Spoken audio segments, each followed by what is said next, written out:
Nous partons maintenant à Saint-Junien où la 20e édition de Légendaire se déroule tout le week-end sur l'aérodrome de la commune.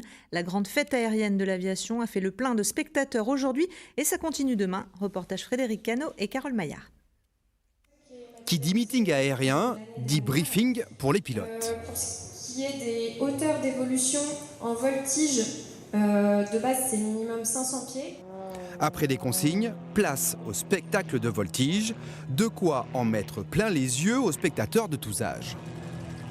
Je trouve ça incroyable tout ce qu'ils font,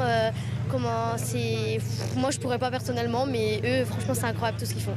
Le thème change chaque année bien évidemment, et là c'est les 20 ans, c'est l'aviation, c'est magnifique. Pour les plus courageux ou courageuses, des baptêmes de l'air sont proposés au public. Et Denise a trouvé une façon originale de fêter ses 90 ans. J'attends le départ. Pas trop stressé? Non, ça va, très bien. Tout va bien pour le moment. Hop, et moi, mes pédales, je peux toucher? Non, il faudra bien poser les pieds. Touche pas aux Voilà. Les décollages et les atterrissages s'enchaînent. Une trentaine d'avions participent à ce rendez-vous annuel de Légendaire. Ici, les pilotes viennent de toute la France pour présenter leurs engins volants. Le Baron 55 Voltige, qui est un avion des années 60-70 américain, initialement conçu pour se déplacer, faire de l'aviation d'affaires, et puis que j'ai eu l'occasion et le plaisir de transformer en bête de spectacle aérien.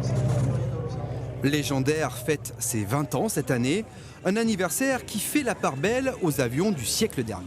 On peut voir des patrouilles, des farandoles, d'avions biplans, des répliques du 14-18, des avions russes de voltige, d'entraînement. Donc on touche un petit peu tout ce qui est le patrimoine historique, technologie. Le show aérien se poursuit tout au long du week-end, un spectacle entièrement gratuit, devenu un rendez-vous incontournable pour les passionnés d'aviation.